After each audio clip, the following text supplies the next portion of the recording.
The idea of the AI that was coming in was one that I was really interested in looking at when I was okay, this is interesting. I really want to look at that. Because like I had asked myself, and we had talked about this earlier on the morning grind in previous videos, it's like, okay, if some skeletons show up to fight you, how much how much brain power should the game master or the dungeon master or whatever you want to call the person, the game master, Right. expend to run the skeletons? And shouldn't the skeletons in effect run them? These are skeletons. This is what they do. Can't everyone else at the table also be involved in running the skeletons, because this is how how the skeleton should play out? Sure. While the game master puts their mind on something else. Right. So you explicitly have an AI component in Vagabond, which we talked about this morning. But what does that mean to you, and why is that important? So I very much go for the philosophy, at least whenever I'm approaching class design in 5e, that I've gotten some odd pushback on this. There do exist zones. D&D is a war game, right? We know this. It is a war game with a role play, gift wrapping around it, right? So in that, we can understand what the different classes are. And once you start to understand, like, okay, Paladin is a frontliner, Barbarian is a frontliner, right? They get up into melee, they hit the thing hard. Wizard is like backline artillery. You're going to stay in the back, you're going to launch spells, like you do not want to get into melee with anything.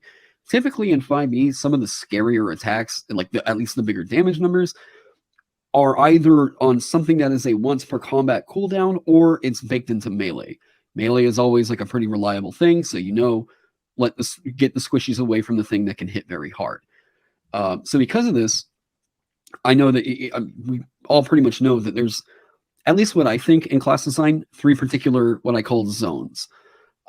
Zones in D&D I look at as a frontline character, a midline character whose job it is to get into melee and hit the thing and then disengage and get back. This is monk and rogue. If you're looking at like midline for healing, cleric, that's why they get the D8 die and some armor to get up. Cure wounds, touch, or healing word, be able to stay a little bit back. And then wizards, it's why like they're not getting a whole lot of weapons, because they need to stay in the back, and they have this huge pool of essentially nothing but infinite ranged attacks with cantrips. So we know that they are backline squishy utility, right? Squishy. I just said it. Artillery. There we go.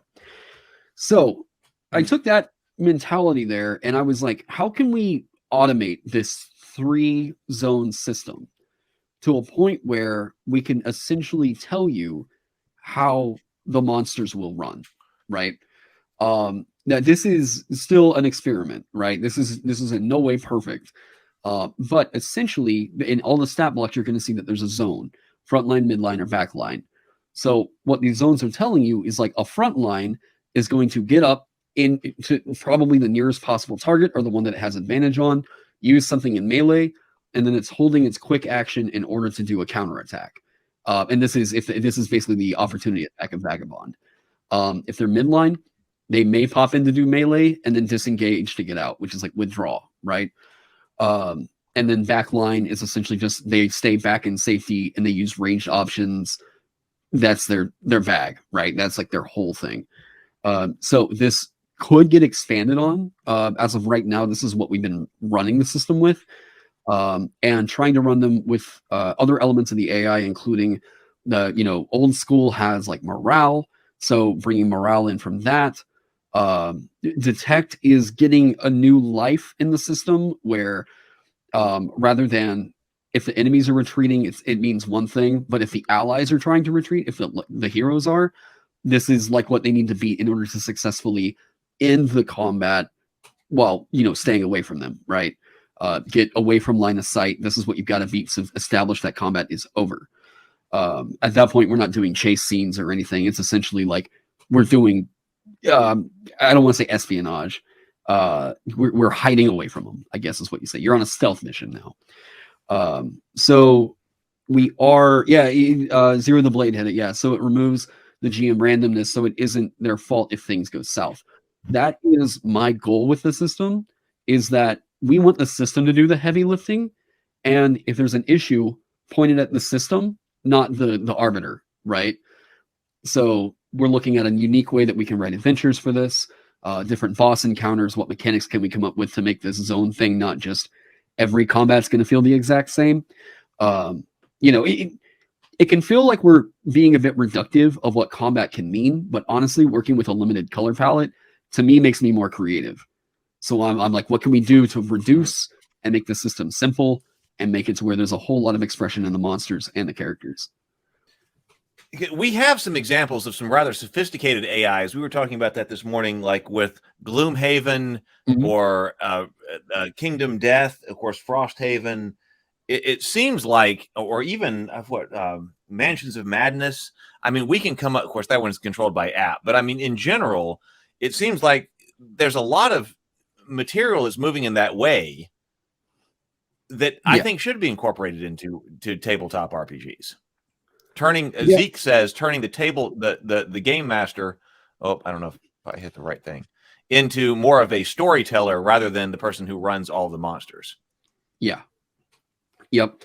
You know, if they get into an encounter and the arbiter is just like, I've got to go run and make coffee real quick. I'll be back. You guys are fighting this thing right now. They could leave a comment up to the players who, it's my idea. I mean, I take the philosophy of no one's trying to cheat at the table. Everyone wants to have the same fun experience. If you're cheating at D&D, you're only cheating yourself, right?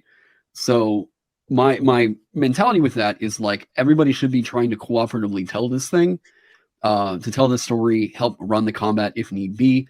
And honestly, if there's an arbiter that's just like, you all are fighting this thing right now, I need to plan out some stuff over here for what's coming up next.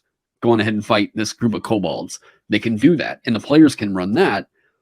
And you know, so I think that I've just had this idea, and it was my ethos going into this, was a system that is making the life easier for the game master should be able to run itself.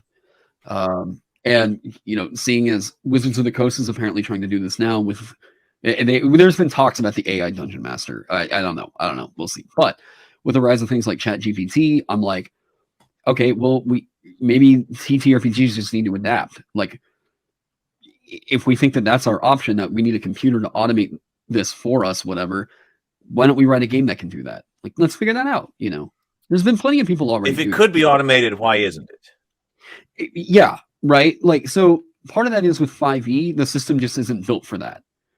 And since I've set that as a goal, this is the thing I'm trying to do, right? Like, this is the light at the end of the tunnel, right? So we are aware the combat does currently run, and the monsters are running themselves. And I mean, we've seen there's been plenty of people try out encounters here on YouTube now. If people want to go check that out, and so we've hit a point where it's like the game is running, combat's running at least.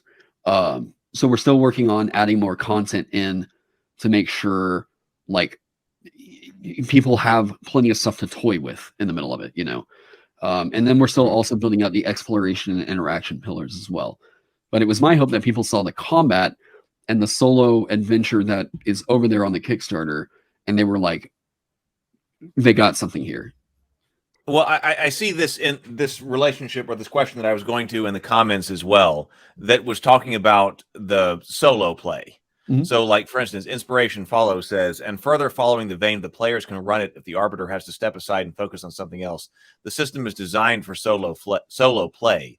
So I saw that element in the preview that we looked at as well. So what's the relationship between solo play and this GM or GM augmented AI? What's the relationship there? Why is solo play important? What's this relationship as well? I would say it's not so much that it's important, it's that it's something to design towards. My thought, right? My thought was, if the system can truly run itself, then it should be interesting for solo play. If I want to play a game like, have you played Rune yet by Spencer Campbell? I have not. No. Okay, Rune was the one that convinced me solo TTRPGs rock. Like, this is a super fun game. I need to look at that. Yeah, Rune, and then Dark Fort by the guys that made Merkborg. Those were the two games that, I mean, honestly, the solo adventure that I wrote is essentially using the same engine that they wrote for Dark Fort, where it's a procedurally generated dungeon. So you're going to be rolling out the encounters, the room shapes, all that stuff. That's 100% Pele Nielsen. Like that is, I just adapted the same philosophy for procedural generation over to Vagabond system. So the reason why I personally wanted this to work for solo play is because I felt whenever I played Rune for the first time, I was like, it clicked and I was like, wait, this is cool. And Rune has an interesting monster AI where you're rolling a d6 to determine what they're doing on their turn, right? So like they get these, they can move and make attacks against you, whatever. You're playing on a 4x4 grid. So the combat isn't incredibly deep, but it shows that there's a workable AI where the game is putting a monster in front of you, not the arbiter, right? Not the game master.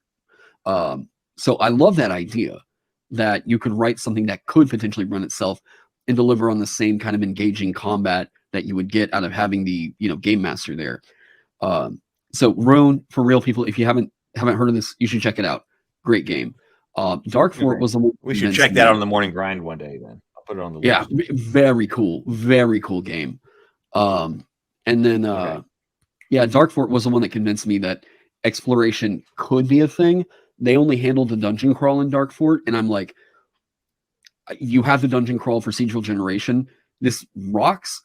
Let me see what we can expand that out on. You know, like let's go further. You know, so yeah, I personally enjoyed them, and I think that if the system is strong enough to run solo, it should be cake. That's going to make it so much easier for a game master to step in and run it.